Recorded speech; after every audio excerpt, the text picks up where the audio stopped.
위에 올리고 아래도 같이 올려야 되네요. 저는 위에만 올리면 된 줄 알았는데 동시에 올려야 되네요.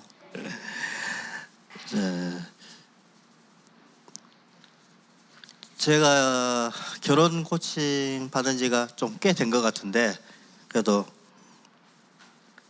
이 시간을 빌려서 또 다시 한번 이제 책을 한번 보게 됐습니다. 그리고 이제 생각을 하면서 일단 이제 제가 한번 정리를 한번 해봤는데요. 결혼에는 제가 이 시간을 갖기 위해서 잠깐 이제 생각을 해봤는데, 이제 그전에도 한번 이제 결혼 코칭 받을 때도 한번 잠깐은 생각을 했어요. 사람들 과연 같이 만나가지고 살면서 왜 같이 헤어질까? 같이 뜻이 맞아가지고 결혼을 했는데 왜 헤어질까? 그 생각을 하면서 제일 큰 이유가 무엇일까? 그 생각을 해봤어요. 이제 제가 결론 내는 게 이제 두 가지를 갖고 왔는데, 일단 뭐니 해도 머니가 제일 우선인 것 같아요. 경제적인 원인. 두 번째는 이제 서로 대화가 없었다. 다른 이제 연예인들은 뭐 성격 차이라고 하는데 저는 성격 차이는 아닌 것 같고요. 제일 큰 문제가 서로 대화가 없었다. 커뮤니케이션이 없었다. 그 이유를 꼽을 수 있을 것 같아요. 그래서 제가 이제 8가지 여러분들도 많이 말씀을 하셨는데, 여기 보시면은 첫 번째가 이제 결혼은 비전이다. 두 번째는 부모를 떠나서 이제 결혼이 이루어졌다. 세 번째는 이제 사랑이라는 것 주제로 하셨고, 네 번째는 자아상의 치유. 잠깐만요. 제가 이게 안경을 쓰면 잘 안 보여요. 이제 5번째가 친밀감, 6번째가 대화, 갈등 해소, 7번째가 이제 성격 차이, 8번째가 돈과 경제인데, 제가 오늘 말씀 나눌 것은 이제 6번째하고 8번째 대화, 갈등의 해소에 대해서 제가 이제 느낀 점하고 이제 책에 간략한 제가 내용을 한번 요약해 왔어요. 첫 번째가 이제 대화 기본 법칙. 여기 보시면은 사소한 것도 꼭 말하라고 했어요. 내가 필요한 거, 사소한 것도 말을 해야지. 왜 누구한테 이야기해요? 벽 보고 이야기할 수는 없잖아요. 바로 옆에 있는 분, 배우자한테 아니면 자식들한테. 그리고 내가 원하는 것을 하는 게 제일 좋은 것 같고요. 그리고 시시콜콜한 것도 이야기해야 된다. 그리고 맨 마지막에 예수님의 대화법인데, 이것은 책을 한번 읽어보세요. 이제 두 번째는 관계 해치는 이제 유형인데, 여기 이제 원망하고 비판하고 그리고 갈등을 적극적으로 해소하지 않고 회피하고, 그리고 자기 중심적, 상대방의 이야기에 귀담아 기울이지 않는다. 그리고 감정을 드러내지 않는다. 근데 원망하고 비판하는 것은 솔직히 하나님이 이 세상 창조한 것도 뭐랬어요? 말이었잖아요. 말로 이 세상을 창조하셨듯이 모든 게 생각을 하고 그 다음에 입으로 나오는 것 같아요. 이 말이라는 게 얼마나 중요하냐면은, 내가 이제 사랑하는 사람 아니면 내 옆에 있는 사람한테 상처를 줄 수도 있고, 그리고 용기를 줄 수도 있고, 희망을 줄 수도 있고, 기쁨을 줄 수 있는 게 바로 말인 것 같아요. 그래서 여기 이 부분에 대해서는 상당히 이제 공감을 많이 했습니다. 그리고 이제 세 번째는 건강한 대화 유형. 우리가 TV에서 보시면은 뭐 리액션이라고 하죠. 자, 쉽게 말하면 맞장구를 쳐준다. 아, 그랬어. 아, 맞아. 그래? 공감으로 돌려주기. 그래. 정말 왜 그랬을까? 같이 생각을 같이 하는 거죠. 왜? 내 입장에서 말한 게 아니라 당신 입장에서. 그리고 서로 역할을 바꿔보는 거죠. 그렇듯이 이것은 제일 좋은 대화법은 바로 들음인 것 같아요. 경청. 믿음도 들음에서 나듯이 대화도 내가 잘 들어야지 상대방이 어떤 것을 원하는가, 그리고 내가 원하는 것을 상대방이 말할 수 있는가, 표현할 수 있는가. 그것은 첫 번째는 들음이라고 봅니다. 그리고 맨 마지막에 이제 살리는 말과 죽이는 말이 있는데, 이것은 자녀들한테도, 자녀 교육한테도 좋은 것 같아요. 비판하는 말, 부정하는 말, 비하는 말, 무시하는 말, 그리고 약점을 들추는 말, 그리고 제일 애들이 싫어하는 거, 비교하는 말, 그리고 극단적인 말, 이런 것들을 특히 자녀 키우면서 아니면 내가 이것은 습관인 것 같아요. 무심결에. 제가 이것은 이제 여담인데 아시는 분이 미국으로 이민을 갔어요. 이민을 갔는데 얘가 넘어지면서 옛날에 이제 애들하고 놀 때 넘어질 때 대부분 사람들 아이고 아버지, 아이고 어머니 그러잖아요.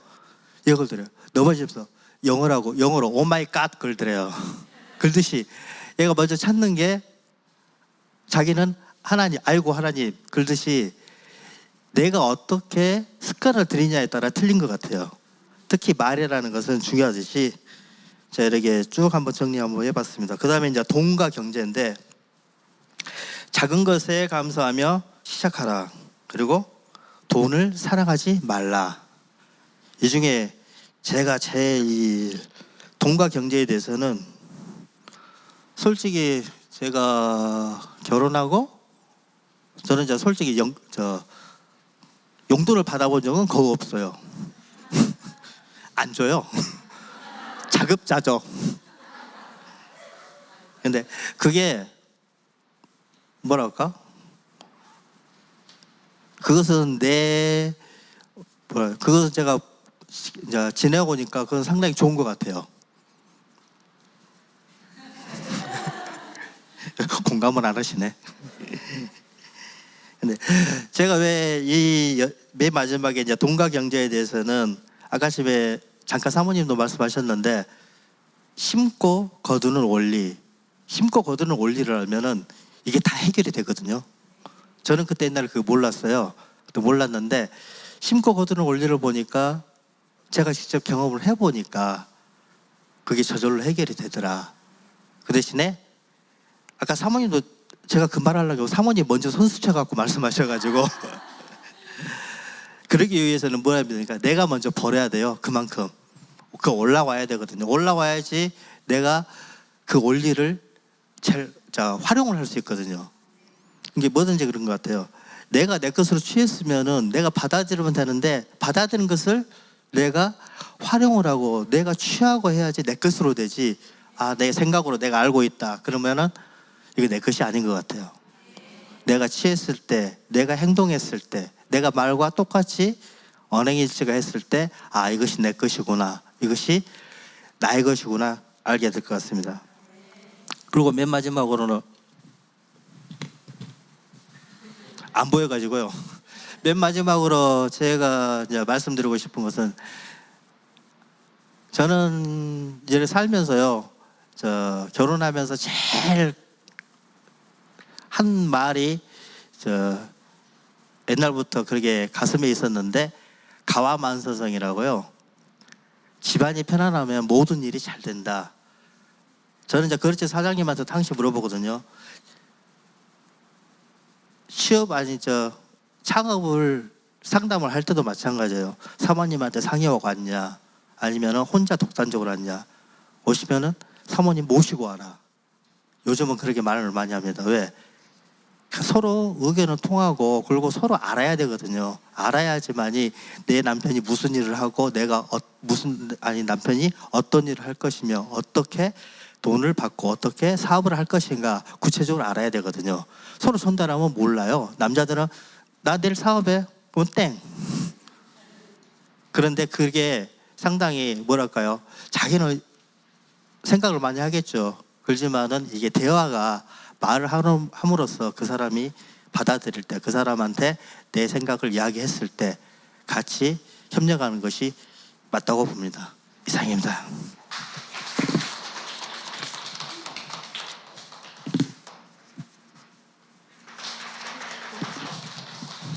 할렐루야. 저는 길어질까봐 써왔습니다. 쓴 거를 그냥 간략하게 저는 읽겠습니다. 저희 부부에게 부부 코칭을 해주신 목사님 사모님께 감사를 드립니다. 제가 결혼 26년 차인데 우리 부부가 이제 와서 부부 코칭이 필요할까, 뭐를 해야 될까 이런 생각을 잠깐 해봤습니다. 준용이에게 행복한 결혼 생활을 그리는데 조금이라도 도움이 될까 해서 신청했고, 부부 코칭을 받고 나서는 준용이가 아니라 우리 부부에게 꼭 필요한 것이었구나라고 생각했습니다. 결혼은 상대방을 먼저 생각하고 상대방의 입장을 헤아리며 상대방을 성들 줄 아는 이타심이야말로 결혼 생활을 위한 가장 큰 준비이며 혼수라고 책은 말하고 있습니다. 그렇다면 저는 혼수를 전혀 준비해 가지 않았습니다. 그냥 저 정도면 괜찮지, 저런 정도의 사람이면 속 썩지 않고 살겠다, 이렇게 저의 준비되지 않은 것은 보지 않고 그 사람만 생각하고 그 사람만 판단하면서 결혼을 했는데 그게 26년이 되었습니다. 우리 부부는 겉으로는 아무 문제가 없어 보이지만 대화가 너무 없었고요. 어떤 부분은 또 포기도 하고 또 한편으로는 접기도 하고 그러면서 살아가는 부분이 많았음을 발견했습니다. 결혼 코칭 책 1장과 2장에서는 이타심 테스트를 하는데요. 그 이타심 테스트를 통해서 우리가 진짜 많이 닮았다, 이런 거를 봤어요. 서로 너무 다르다고 생각했는데 많이 닮아 있더라고요. 그리고 심지어는 음식 앞에서 내 거 먼저 이렇게 챙기는 것까지도 둘이 똑같았어요. 그런데 이타심은요, 연습하고 훈련해서 발전될 수 있음을 배웠고요. 우리는 지금 식탁 앞에서 메뉴 정할 때 뭐 먹을 거야? 뭐 먹고 싶어? 그리고 내가 꼭 먹고 싶은 건데 한 개 남았을 때 내가 먼저 안 먹고요, 기다리기도 합니다. 그렇게 변했습니다. 가정은 용기를 주고 평안을 주는 피난처여야 한다는 것을 왜 이렇게 떨립니까? 가정은 용기를 주고 평안을 주는 피난처여야 한다는 것, 그리고 부부는 같은 뜻과 목적과 비전을 가져야 한다는 것입니다. 나는 남편에게 용기를 주는 사람이었나?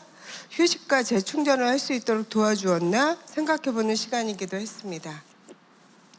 소와 사자처럼 서로 각자, 제가 우리 남편을 싫어하지 않았고요, 사랑하지 않은 것도 아닌데 그냥 저는 저 나름대로 진짜 제 방식대로 사랑했던 것 같습니다.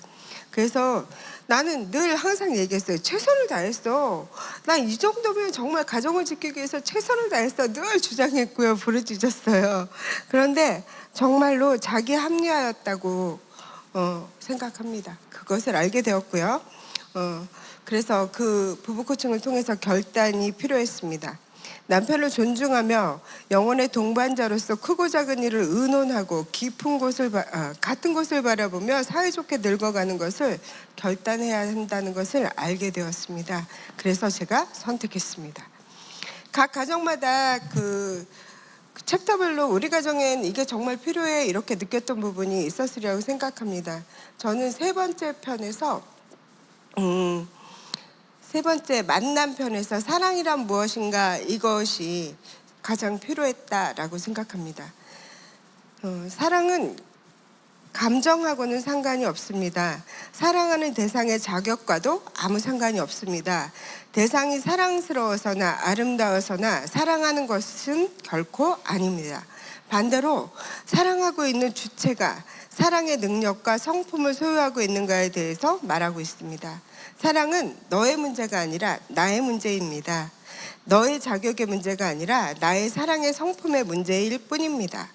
우리 삶에서 하나님을 어떻게 드러내는가? 사랑으로. 그 사랑이 첫 번째 드러내는 그 통로가 가정인 것입니다. 사랑은 주고받는 것입니다. 가정에서 저는 마음 한편에 늘 피해자 모드로 살아가고 있었던 것 같습니다. 내가 참으면 조용하지, 같이 안 하면 어때, 나 혼자 하면 되지, 뭐 이렇게 접고 가는 부분, 그런 것들이 있었고요. 그런 것들을 원하는 것을 말해야 했었는데 말했다가 그것이 서로 합의가 안 될 때 제가 상처를 굉장히 많이 받았던 것 같아요. 그래서 아예 애초에 말도 안 하고 그냥 나 혼자서 끝내버리는, 내 손에서 정리하고 모든 걸 내 손에서 이렇게 끝내버리는 그런 일이 많았어요. 그래서 누가 지워주지도 않았는데 제가 힘겹게 짐을 짊어지고 가고 있었던 것 같아요. 그래서 남편에게 얘기할 때 내가 적고 있는 부분이 있으니까 부드럽게 말하지 않았고요. 공격적으로 또는 너가 이거는 해줘야 되지 않아? 이런 정도의 뉘앙스로 제가 말을 했던 것 같아요. 그러니까 남편도 지금 처음 듣는 말인데 쟤는 왜 저렇게 말해? 이런 뉘앙스로 들으면서 좋은 말이 안 나오는 거죠. 자기는 꼭 그러더라 이렇게 얘기를 했어요. 내가 뭘 내가 꼭 그랬을까 생각해본데 지금 처음 말하는데 저도 근데 제가 늘 그 베이스가 깔려 있었던 거죠.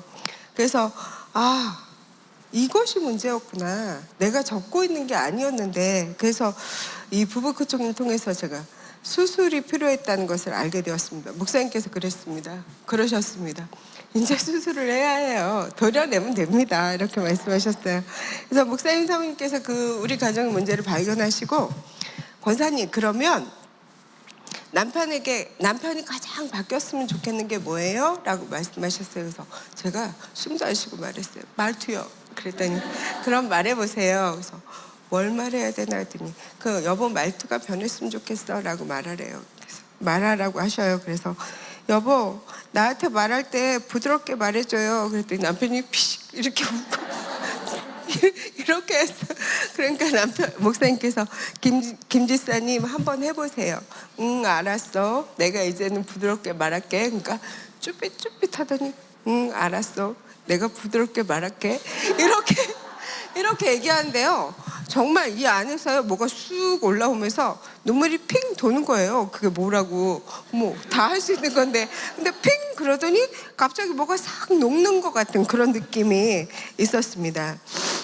그래서 상대를 탓하는 게 아니라 원하는 것을 말하고 설령 수령이 안 된다 하더라도 합의점을 대화로 풀어가는 것이 정말 너무나도 필요했고 작은 일에도 서로 소통하고 시시콜콜 있었던 일을 이야기하려고 퇴근 후에 같이 앉아 있기도 합니다. 그래서 시시콜콜 오늘 손님이 이랬었는데 저랬었는데 이런 얘기들 또 애기들이 왔다 갔는데 이랬어 이런 것들 예전에는 시끄러워 이렇게 생각했던 것들이 지금은 작은 것부터 의사소통을 하면서 그 마음이 풀어지는 것 거기서 들어주면서 또 큰 얘기도 할 수 있고 이런 것을 알게 되었고요. 굉장히 편해졌습니다. 코칭 해주신 덕분에 지금은 작은 부분을 나누는 부부가 되었습니다. 그리고 상대를 질책하는 것이 아니라 원하는 것을 말함으로 내 안에 원망이 없으니까 말이 부드러워지고 자연스럽게 대화를 이어갈 수 있게 되었습니다. 나의 남편에게 바라는 것을 말해보라고 하셔서 자기가 먹은 것은 그때그때 제발 쓰레기 처리를 하기를 원한다고 별 기대 없이 말했는데 내 남편은 변했습니다. 자기 쓰레기 처리뿐만 아니라 청소기도 돌려주고요. 제가 어디 가자고 하면 시간 내보려고 노력도 하고 최대한 맞춰주는 것이 보여서 설령 같이 못 가더라도 이제는 상처받지 않습니다. 전에는 단칼에 거절해가지고 가고 안 가고보다 마음이 더 많이 상했었거든요. 근데 내 남편은 부부 코칭 후에 소소하지만 많은 것들이 변했습니다. 제가 얼마 전에 보이스피싱을 당했어요. 그래가지고 예전 같으면 이 일을 남편에게 말해야 돼 말아야 돼 이거를 고민했어요. 그런데 이번에는 남편에게 어떻게 말하지? 어떻게 말하면 좋을까? 이거를 고민하고 있더라고요. 그래서 되게 많이 변했다. 나 많이 변했구나 이렇게 생각을 했어요. 그래서 남편에게 와가지고 오늘 통장에 있는 돈을 무슨 일이 있어서 여보 통장에다 넣었어요 이렇게 말했더니 무슨 일? 보이스피싱 당했어? 그래서 이렇게 얘기했어요. 그랬더니 아니 이러는 거예요. 그래서 알았어 내가 다 알아. 나 다 알아. 너무 잘 아는데 나 지금 힘들어 말하지 마. 그랬더니 입을 꾹 다무시는 거예요. 그래갖고 방에 들어갔어요. 그래갖고 좀 이따가 나와가지고 고맙다고 얘기하고 싶지만 얘기할 수가 없었어요. 속이 상해서. 그래서 그 다음날 제가 고맙잖아요. 그래서 이제 표현을 해야 되는데 표현을 못해서 문자를 했어요. 예전 같으면 그냥 이렇게 모른 척하고 있었을 텐데 제가 이번에는 문자를 했어요. 여보 미안해요. 멍청해서 그런 일이나 당하고 어떻게 말해야 될지 걱정했는데 미리 알아채시고 나중에 말한다 해도 기다려주고 해서 고마워요. 그랬더니 답장이 잊어버려. 이렇게 왔어요. 그래서 내가 자꾸 생각나고 속상해. 눈물이 안 멈추고 벌벌 떨려. 이랬더니 답장이 뭐라고 온지 아세요? 고박기도 울고 그러더니 그 밑에다가 고백 이렇게 왔어요. 그래서 제가 그날 진짜로 고백기도를 읽으면서 마음의 평안을 찾았고요. 또 계속 그 카페에 오시는 손님들한테 이제 찬양 틀어놓으면 싫어하시는 손님도 있고 해서 팝송 찬양 틀어놨었거든요. 근데 그 팝송 찬양 말고 한국말로 된 찬양. 왜냐면 내가 들어야 돼. 내가 알아먹어야 뭐 될 것 같은 거예요. 그래갖고 그날은 하루 종일 손님이고 뭐고 필요 없이 한국말로 된 찬양 틀어놓고 있었던 적이 있었습니다. 그래서 짧고 굵게 위로해주면서 고백기도 하라고 영적 검역까지 해줘서 정말 감사했던 적도 있었습니다. 부부 코칭 전에는 상상도 안 됐던 일이었습니다. 내 안에 남편을 향한 가시가 없었고 부부간의 사소한까지 의논하라 하신 말씀 까닭에 그 말씀을 실천하니 지금은 많이 행복합니다. 작은 것이 쌓여 큰 성공을 이룸을 체험합니다. 나의 모두가 바뀌니까 이렇게 편안한 것을 저희 부부는 부부 코칭을 통해 든든한 동지가 되었고 각자 전투에서 이제는 함께하는 부부가 되었습니다. 뭔지 정확히는 모르겠는데요. 남편에 대해서 저의 태도는 달라졌습니다. 하나님께, 목사님께, 또 사모님께 감사드립니다. 이번 과제 중에 그 부부 가정의 비전 선언문이 있었어요. 그래서 그것을 마지막으로 읽고 마치겠습니다.